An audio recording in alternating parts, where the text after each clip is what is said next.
Distinguished invited guests, members of the press, ladies and gentlemen. So we do this every year. But most of us who are not too young when the election was held, and it was regarded as the freest, fairest, great election. Even though Congress said they didn't agree with option 4, some of us do. Because we know that the military there were not sincere. But if you see somebody on the line, you can't change it. So because of that, some of us believe that, okay, let's just find a way to get them out. But what happened? People have spoken about it.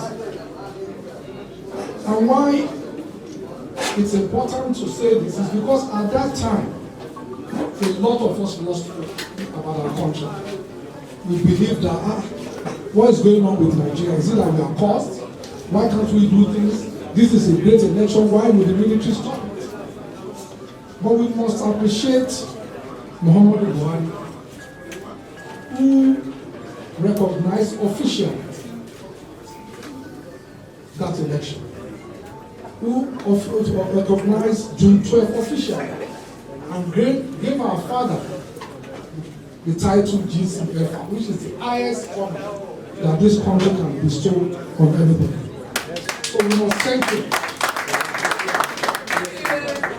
So we must also thank the current president, Bola Ahmed Tinubu, who was part of the process. And like my sister said, that's why the appellation, renewed hope, made sense. And I've seen people complain that, okay, he got it wrong by saying renewed hope, that the past government, they were saying all sorts of things. But people must have understanding of history, where are we coming from. The renewed hope was targeted at that MKO Abiola to say that we lost hope then. And that's why we must always remember, always, with honor. Number one, especially Chief MKO Abiola, because they gave the ultimate prize. People have compromised. That's the truth. They could have compromised. Some of the people, like Mr. Adeniro said, some of the people that they were together, they compromised. Some people have compromised, but it did not. May the soul continue to rest in peace. Almighty Allah grant him a journey for them. And then, of course, many other people. His wife, Kudrat Abiola, may her soul rest in peace. General Musaya Adwa, Alfred Iwani, people that fought and fought, like Abraham Adesoye, Otto Mwako, Admiral Kubisikano, Franco Koli, like somebody said that Chief Bolaide, Ganifawe, and many people like that. Chief Anthony now, and so many others. Those that were still living, we must respect them. And that's why it's important that all of us here, we must teach our children history. Because when I go on social media and I see how some young people, how they abuse our leaders, I just cry. People talking to Professor Moleso Ika as if, are we okay? When we are talking to people that are elevated this nation. So people like General Amanakene Ade, Professor Bolaji Akinwumi, Ralph Obiora, Colonel Adebayo, Femi Falana, Odisa Ibaka, those are people, they are alive. And they fought to say we must have democracy. But we now have it. We now have it. As tortuous as it could be, as rough as it was, we now have it. But what does it say? What does democracy mean? It means that we must resolve our differences without violence, without too much rigidity. That's what it means. So all of us, labor, NGO, government must understand that. That's the essence of democracy. It means that majority will have the day, but the minority must also have their say. And that is the bottom line. So the rigidity will not solve the problem for us.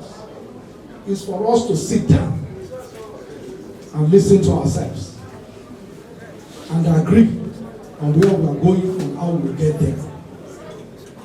So that is the essence of democracy. That is what our fathers, that's what they died for. So it will be a shame on all of us if we now bastardize it. It will be a big shame on all of us. So I think it's important that as a people we recognize that. Because we had an election. One of the essence of democracy is election. But it was very toxic. People were abusing each other. If you support this APC, people were abusing. If you support, why? That's the essence of democracy. For me to express my view that I'm supporting this person. And that is my right. It is also your right to say, I'm not supporting you, I'm supporting that person. So what democracy are we practicing if we cannot have free expression without being intimidated or cyberbullied? We still have people who say they are Democrats and say that, oh, the election was not in Lagos. How many polling units? I voted in Remembra. I say, sorry, I didn't see you. Because he has glasses, I'm not sure if the man is looking at it. But anyway, so I voted in Remembra. We have about 8,000 polling units. Only 3 were faulty. Only 3.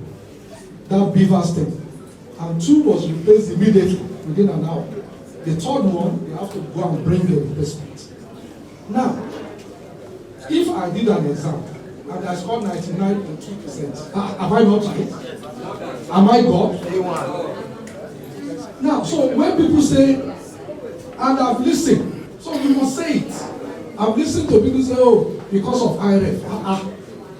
Why do we disgrace ourselves when we say we are educated? So Beavers is a machine. It's just a machine. It's a static machine. It's not dynamic. What it does is, oh, therefore I know you are registered in this police unit and this is you. All it does is identify somebody. To say, okay, yes, you are registered and you are linked to this police unit, so you can vote. After that, that's it. You go and vote. We voted out manually. We printed. We put it in the box manually. We counted it manually. Is that not what we did? We counted it manually. People signed manually. So with Beavers, we took pictures. And they can upgrade picture. Gentlemen, I'm sure there are some students of computer science here. Can you query a catalog of pictures? And we are taking this to international community.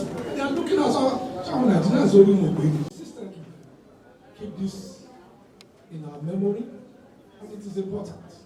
Very, very important.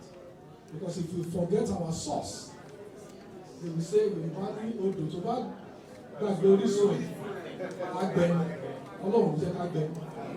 So we must not forget.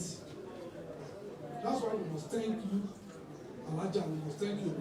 We must thank everybody, my sister, we must thank you for sustaining this. You know, I'm encouraged because you also bring the grandchildren. They must know. And all of us must teach our children this history so that we don't forget. So that we understand that no nation started without problems. No. Zero. No nation. People think that, oh, United States, the 21 people that came together to develop the Constitution of America died poor. And they were all billionaires. They died poor because they were fighting the British.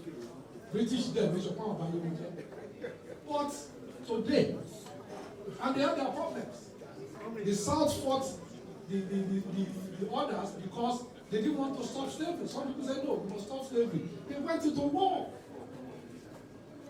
So, when people exaggerate things, it's not necessary. Let's put everything into perspective and let's build a country that our fathers will not turn in their graves. I pray that all of us will live well. And I pray that we'll meet here next time again. Thank you very much.